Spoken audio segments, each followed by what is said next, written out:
Coming up next on Rugby Wrap-Up, Bryan Ray of America's Rugby News and Matt McCarthy talk Major League Rugby. Rugby Wrap-Up brought to you in part by The Balanced Palate, nutrition for peak performance, and the Pig and Whistle on West 36th Street, the world's best rugby pub.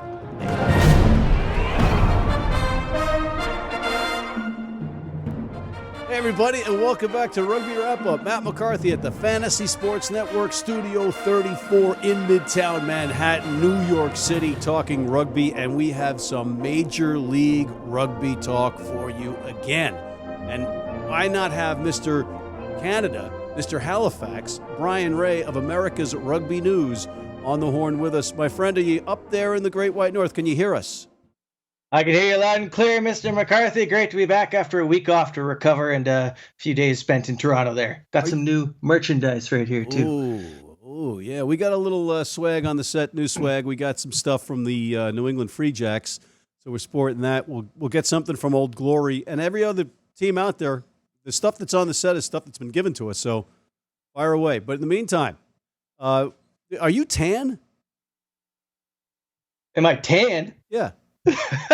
Well, I've been living in a cave for a bit, but I'm not that tan. Maybe, all right, a little bit of color in here, but whatever's happening up there, it's working for you because you look like you got. It might be the monitors down here, I don't know, but you look good anyway. Speaking of looking good, let's get into the Major League Rugby weekend that was, because it was exceptional again. A lot of good stuff going on, some upsets, some tight matches, and some. No, not so tight matches, but San Diego and Utah. Why don't you walk us through that one?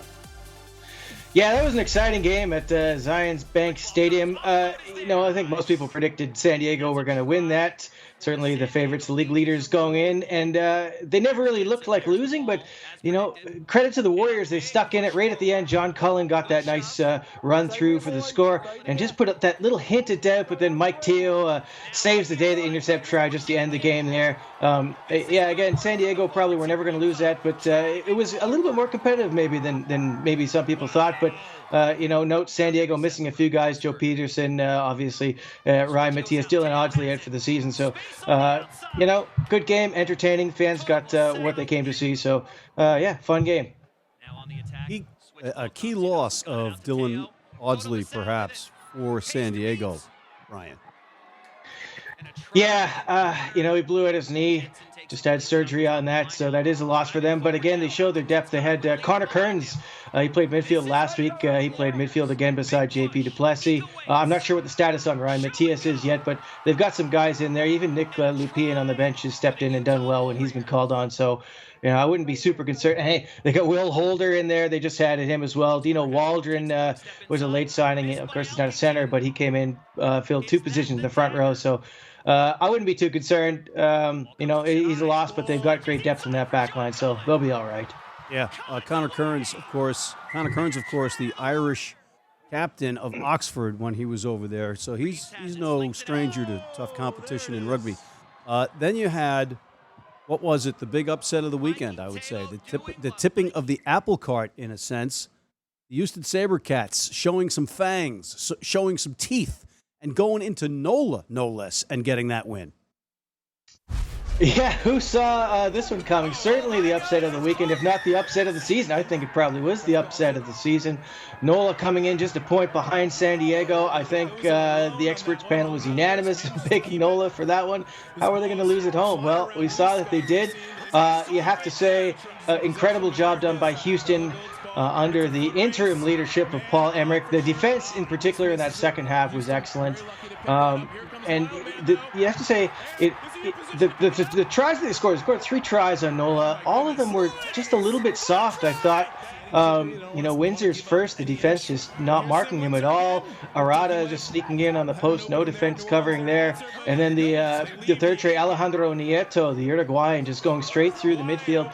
And you just kind of wonder, NOLA had a similar lineup all season. And, they've had a bit of rotation here and there, but are they getting just a little bit tired here at the business end of a long season? They've lost 2 in a row, so maybe just some questions to be asked of them.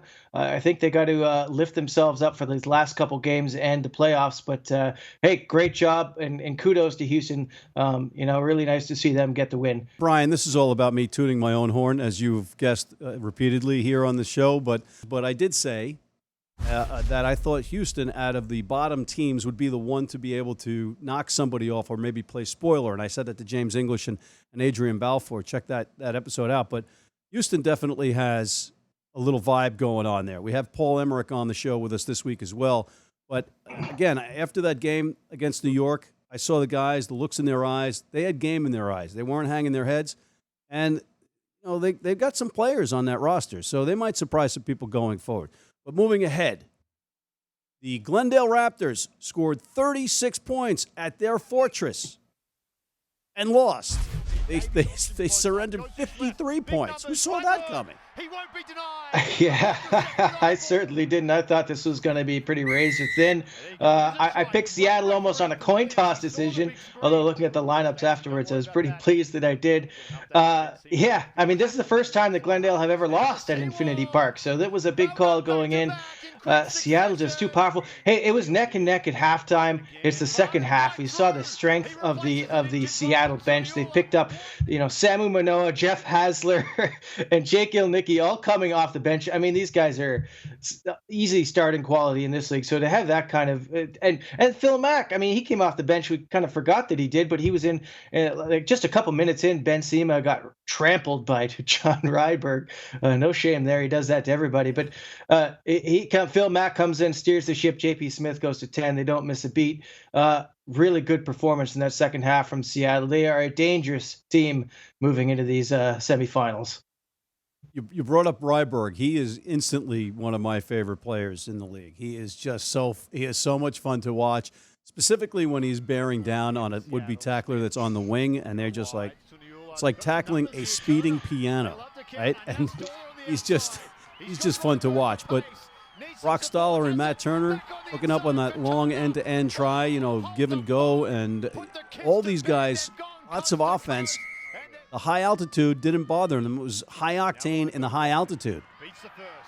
Yeah, I mean, that was maybe a question. We've seen Seattle struggle a bit on the road. Certainly in Toronto, they fell, woefully flat, but didn't affect them at all this time. So whatever their preparations were, they got it right absolutely when it counts. So, yeah, like I said, they just they're an intimidating side. They got so much depth in the forwards, quality backs, guys, George Barton stepping up this season and just bashing guys. And a shout out to the young Canadian flanker, Nakai Penny, who's just been growing in every match that I've seen him.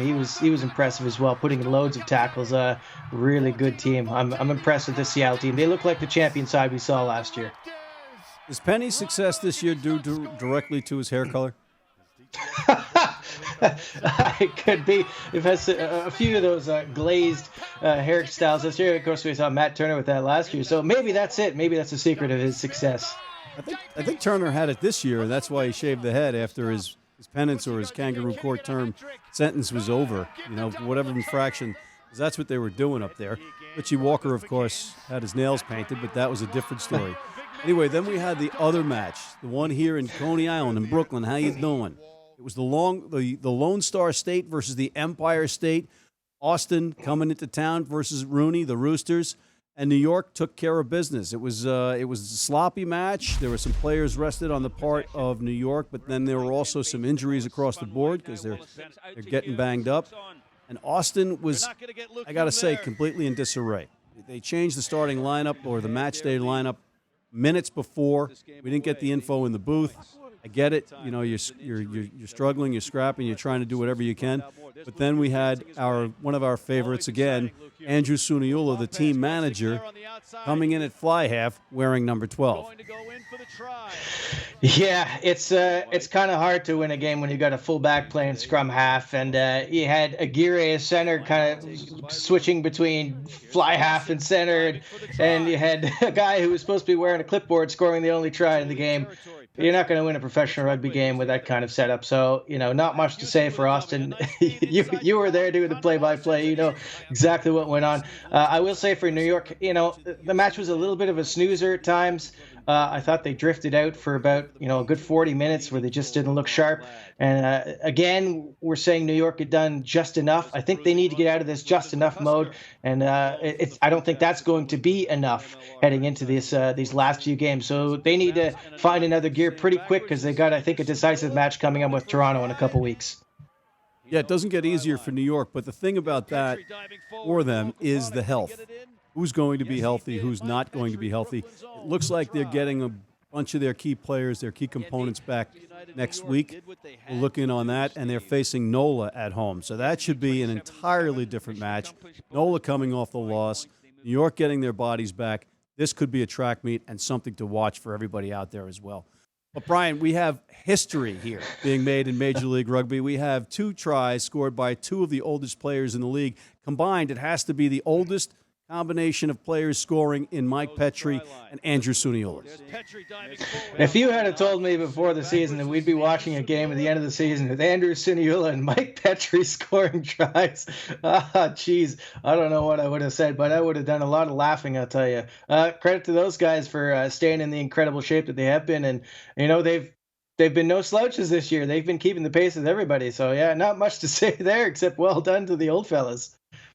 Absolutely. But on that note, we're going to take a quick break, and we'll be right back with more Major League Rugby talk, including predictions with Mr. Bryan Ray of America's Rugby News. Stay with us. If you're in New York City and want to watch some great rugby, have some great food, and some great times, go to the world's best rugby pub, the Pig and Whistle on West 36th Street.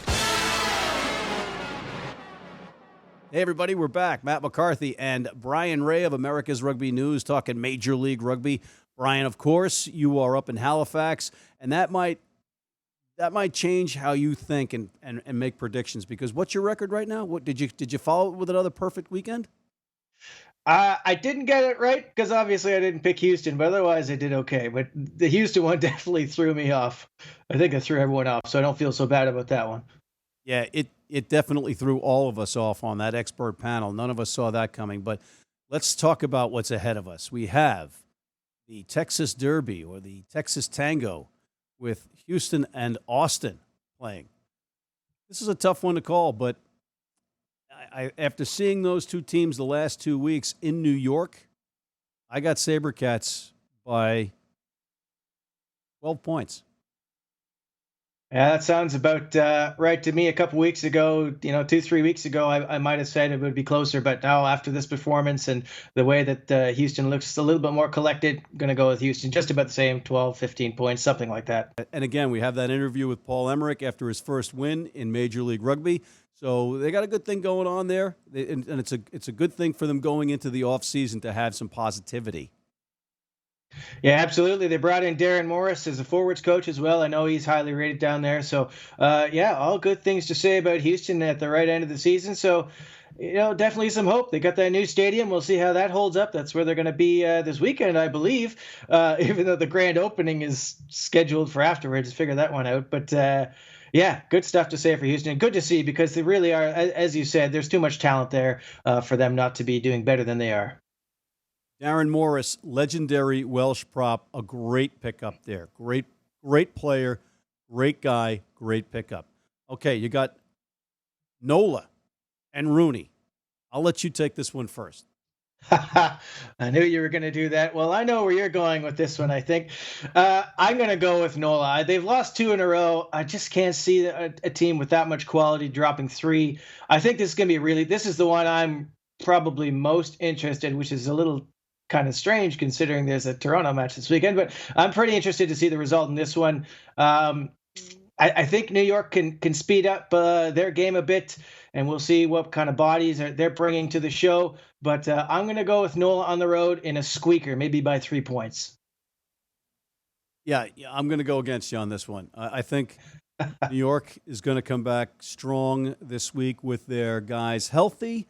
I was on the team bus with them coming back from the match on Sunday.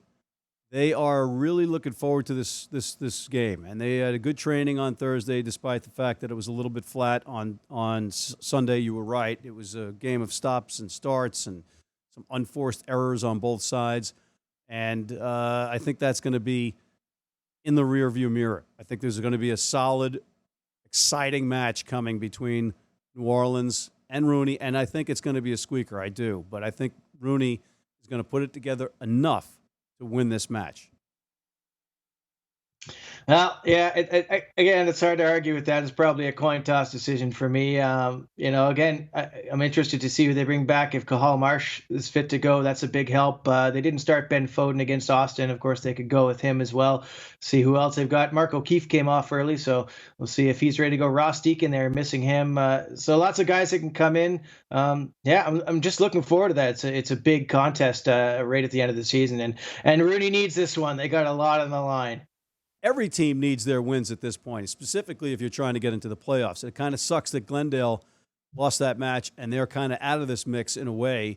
They could still kind of get in if they get a lot of help, but you still have 5 teams going for 4 spots, absolutely. And, there is no daylight between them.